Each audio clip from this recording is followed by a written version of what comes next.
What's going on? It's Jimmy Friday, and we back at it this week. We talking about the distractions of life. You know, how many of us are distracted by daily things in our lives? There's so many things that's going on around us that snatches our attention and keep us from being focused. So my phone is a distraction to me at times. I'm scrolling through different apps. I'm looking at my phone to check for the notifications. Somehow I find time for social media to squeeze in time for it. But then when I have a book that I need to finish reading, I barely have time to do that. And reading it helps me escape from life. Whenever I need a break. When I'm getting frustrated or stressed, it helps bring me peace.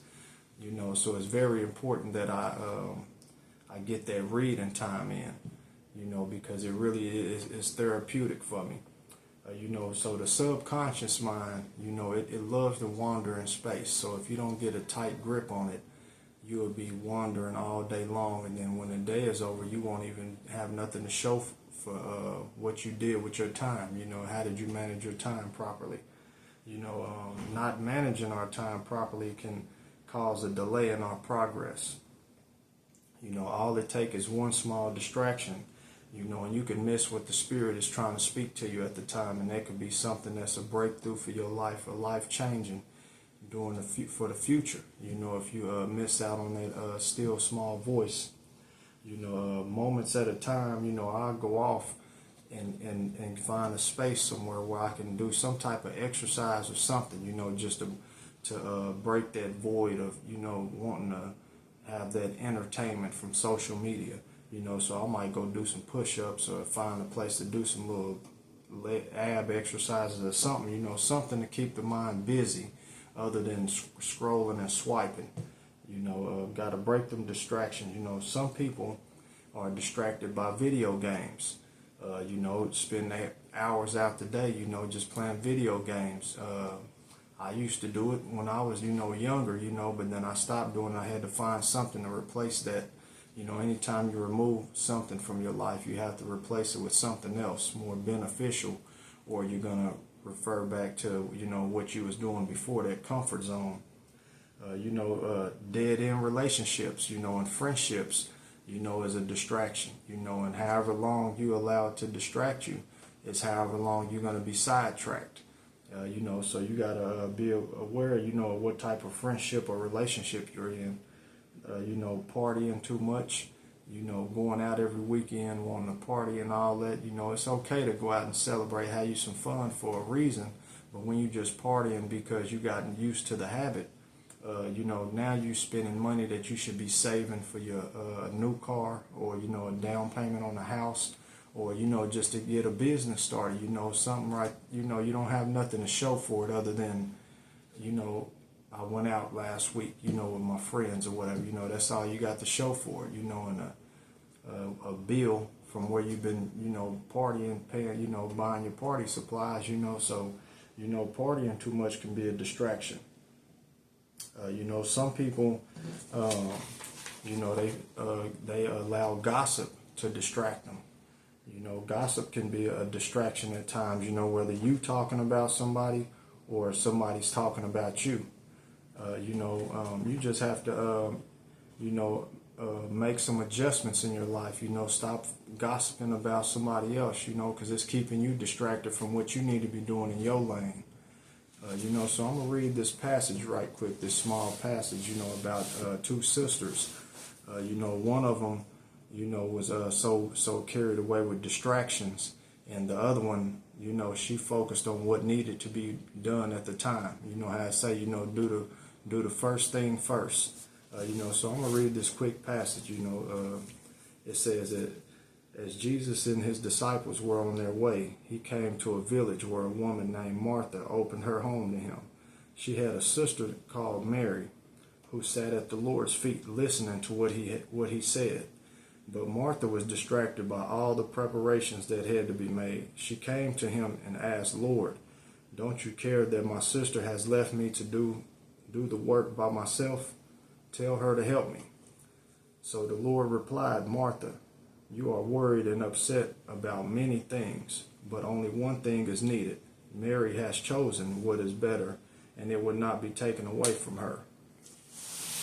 So that right there, it was to me, what he's telling us is that one of them was so worried about all these other things around that was going on, and was so distracted that at the time she couldn't even receive what the Lord was trying to speak, and the blessings he was bringing to that house. But her sister understood what was in front of her, so she yielded. She put all the distractions aside from the world and sat down and accepted what was needed at the time.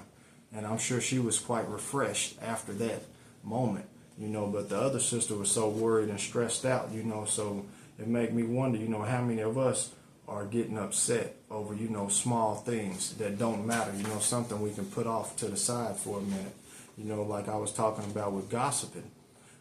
Sometimes, when people gossip about you, it gets you upset. That's a distraction, and that just could be karma coming back on you for when you was gossiping about somebody. So you can't let it get you sidetracked. You can't let the distractions like that bother you. They're so small. It gets you, your anger can turn into a distraction because you can't focus on, the right thought process, the thought patterns you need, because you're so frustrated and angry and you just want to respond out of feelings and emotions. Soon as you hear some gossip about you, you're ready to fight. And you got to think about how that anger could get you off course, because I'm sure a lot of us get up in the morning and we say, okay, this day we ain't let nothing bother us, we ain't let nothing get to us. And then when you allow something small like that to slip in and it gets you off track, now you got to reset, or you got to wait till tomorrow and try again, when you just told yourself, not today, Satan. You know what I'm saying? So, try not to, let your anger become a distraction to you. And then you got some people that they distracted by comparisons. They comparing the job, the job position they hold to another person that they feel that don't deserve that position. That's a distraction. Comparing how far another person is in their lives, all they did was just manage their time better than how you did. So that's why they're in a different position than you, So that comparison, about what levels of life you on can be a distraction. You can compare finances. That can have you distracted. You worried about how much another person got in their bank account and how their house look and the material things they possess, from their finances. And it got you off track, and you're not worried about what you have and how to manage your own. In the streets we call it pocket watching. So stop pocket watching somebody else, because it ain't doing nothing but distracting you from what you need to be doing and how you need to save. So that's, the possessions, we compare, a lot of times, we'll compare something from the past, with things that's going on now. And it doesn't even matter. All that's doing is robbing us of today's moment, the things we need to enjoy now, because we comparing it with something from the past. So, we got to let that go. All these small things can choke off growth in a person. All these distractions, these comparisons, it doesn't do us no good. Worrying, like it said in the scripture, how many of you by worrying can add one single minute to your life by worrying? How many of you can do that? Nobody can add another minute to your life, but you can change the future, and manage that time better, if you let the distractions go. And so, I'm going to take you to this other scripture I got. It's over here in Mark. So let me pull this up. It's about a farmer. He was planting them seeds. He was dropping seeds. And so I'm gonna read this little passage right fast. Still some other seeds, was dropped along the thorns. Where they didn't have no word.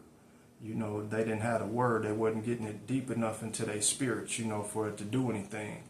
But the worries of this life, the deceitfulness of wealth, and the desires of other things come in and choke the word, making it unfruitful. So, when you got them distractions, you can't really accept your blessings and nourish them like they need to be, because you're so focused on, your mind is cluttered. It's all over the place. It's not focused on the goal, the mission that you're on. We allow so many other things that's going on the sideline, get us off course. I used to hear how they say with the horses, how they would put the blinders on them, where they couldn't see on the periphery, where they just had to pay attention to what was in front of them. So, put your blinders on and stop letting the distractions get to you, because it ain't doing you no good but holding up your progress and, your process from you moving forward and growing. So y'all keep your head up. We're going to wrap it up for this time. I'll catch you next time. Y'all stay prayed up and stay in the blessings, keep on pressing. Life is a forward march. Forget what's behind you and focus on what's in front of you. Y'all be cool.